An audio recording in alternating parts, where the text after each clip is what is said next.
I'm going to show you how to hack your bodyweight dips and turn them into one of the best strength building exercises for your chest, shoulders, and triceps, and make the difficulty scale to fit any strength level, no matter how advanced.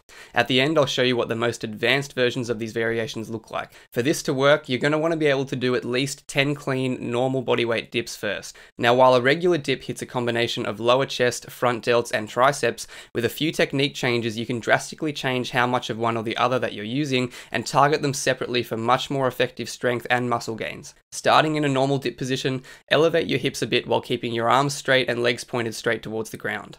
You'll feel this automatically make you lean forwards and shift more of your body weight onto your chest and shoulders. From here, you want to keep the same angle with your upper body and lower down into the dip, pushing back up again and ending up back in the exact same position. To keep accurate control over the difficulty of the variation, pay attention to where the bars are on your hip and thigh at the top and ensure that you always start and return to this exact same position. You want to avoid dropping out of this leaning position as you go down and then correcting your hip height only after you've already completed the dip. The higher your hips, the more load on your chest and shoulders, and the more reason for you to like this video. For tricep bias dips, we're going to do the opposite and keep your legs straight and feet out in front of you in order to counterbalance your weight and keep your torso more upright.